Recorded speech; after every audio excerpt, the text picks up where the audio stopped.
Hello mga boss, magandang araw po muli sa inyong lahat. Welcome to my YouTube channel sa Kuya Ri TV. Panibagong Tumub Chess Puzzle po uli ang ibabahagi ko sa inyo ngayon. Ang puzzle na to mga boss ay medyo may kahirapan. Ang kailangan mo lang gawin ay hanapin ang first move. 2 moves lang po, why to play and win. Kung kayo po ay may nakitang magandang move, try nyo mga boss, baka yan na po ang winning move ng white. Pero kailangan nyo pa rin na malaman kung ano ang iyong second move sa bawat move naman ng black. Kung sakaling hindi nyo makuha ang tamang move, samahan nyo akong laruin ang puzzle na to at ituturo ko sa inyo ang mga magandang diskarte at idea kung paano natalo ang black.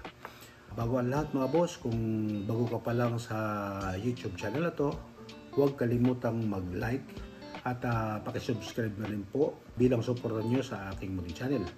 At pakiclick na rin po ng notification bell para updated ka lagi sa bawat video na aking i-upload. Maraming salamat po at simulan na natin. Ang una ko munang ipapakita sa inyo ay ang mga maling sulong ng white para mapag-aralan nyo rin kung ano ang tamang move ng white. Halimbawa, pag ang first move niya dito ay dito siya nag-check sa dito, check. Kainin lang yan. So ano ngayon kanyang pang second move? Pag nag-second move siya dito, check. So iiwas lang yan sa F1 or kaya sa E1. So wala na pong mati yan. Pag siya naman ay nag-check dito, iiwas lang uli yan dito sa F3. So wala pong mati yan. Natin.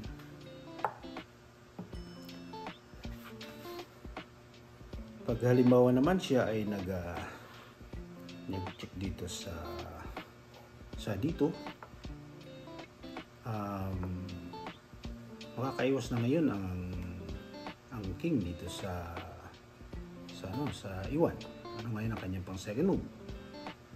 Pag nag-check siya dito, iiwas lang ang king sa F1. So wala na pong mati yan. Ulitin po natin.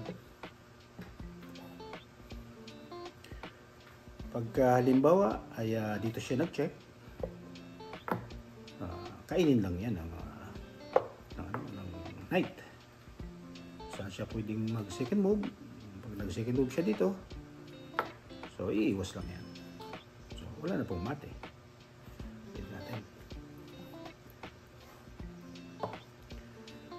Pagka halimbawa naman ang dito siya nag-move. Sa move na yan, pag nagkamali ang black, pwede siyang mamati. Pagka kinain niya ang bishop, so mati siya dito sa G2, check. Checkmate yan. So mali ang tira ng black. So ang kailangang move dito ng black ay kainin lang niya ang knight sa D5. So sadya sa move na yan, hindi na kayang matihin dyan ang black. Pag siya nag-check dito sa D2, iiwas na yan. Wala nang mati. Pag siya naman ay nag-check ulit dito, kainin lang yan. Walang mati. So pagka dito siya nag-check, pwede siyang magharang or dito sa E3. So wala pong mati. Dito natin. Balik natin sa dati.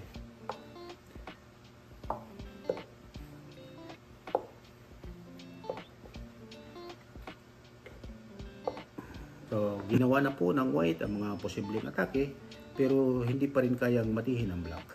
Ano po kaya ang tamang move para mamati ang black? Kung kayo po ay may iba pang move, post nyo lang po ang video mga boss. Kasunod na po ang tutorial pagkalipas po ng mga ilang segundo.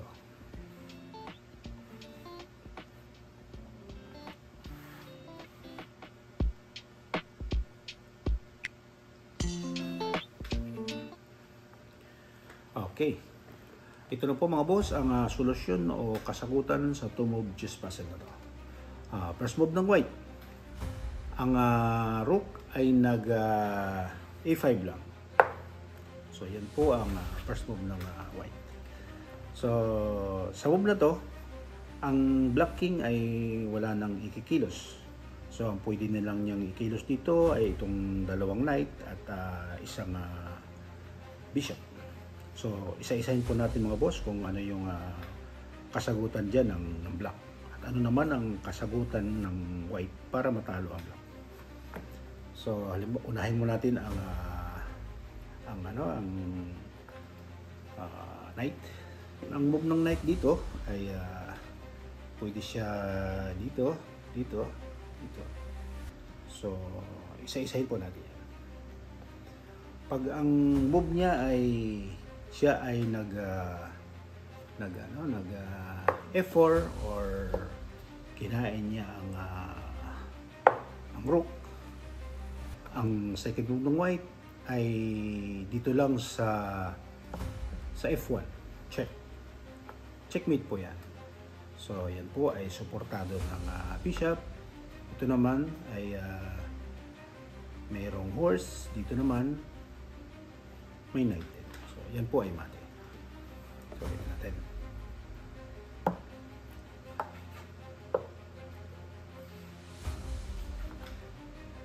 First move.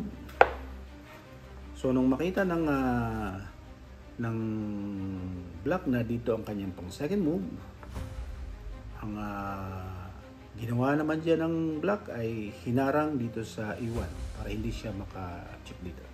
Pero ang pang second move dyan ng white ay nagdito lang, check. Checkmate po yan. So wala siyang pwedeng tatakbuhan dyan, dito hindi siya pwedeng pumasok dyan, sakop yan ng bishop, dito may knight pa rin, dito may knight, so yan po ay mate. Balik natin. Take solution tayo. First move. So tapos na po tayo sa sa isang knight. Dito naman tayo sa knight. So ang takbuli dito ng knight ay pwede siya dito, dito, dito, dito, dito. Kaya lang malayo na yan. Kaya ang move niya lang niya ay pwede siya dito sa D4 o kaya pwede niyang kainin ang rook sa E5. Pero ang pang second move dyan ng white ay dito lang sa D4. Check. Checkmate po niya. So hindi na siya maka-move dito sa dalawa. Meron pa ring knight. So dito sa taas, sakop po yan ng rook. So yan po ay mate. So next solution tayo. So tapos na tayo sa dalawang dalawang knight.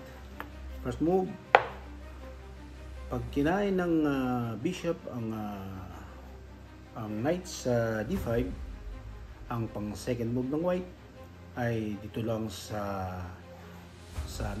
E2, check. Checkmate po yan. So hindi niya pwedeng kainin yan, suportado yan ng knight. So dito naman mayroong knight. So yan po ay mate.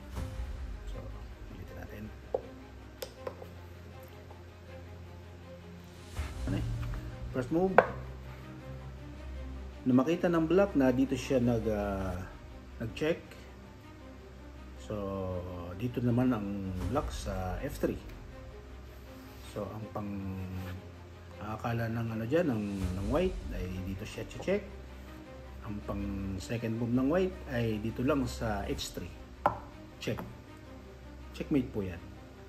So wala pa rin ikikilos diyan ang king dahil dito sakop yan ng rook. Dito naman may rook, so yan po ay mate. First move, pagka ang move naman niya kahit dito saan niya nilagay, dito pa rin ang pang second move naman. Check. Checkmate po yan. Wala nang ikikilos yan ang black king. Yan po ay mate. So yan po ang magandang diskarte at idea na ginawa ng white kaya natalo ang black. kahit anong gawin ng black, talo talaga. Isang palito mga boss na pwede nyong ipasolve sa inyong mga kalaro, mga kaibigan, para sila naman na mag-isip kung paano matihin ang black. Hanggang dito na lang mga boss at maraming salamat. Happy New Year po sa ating lahat.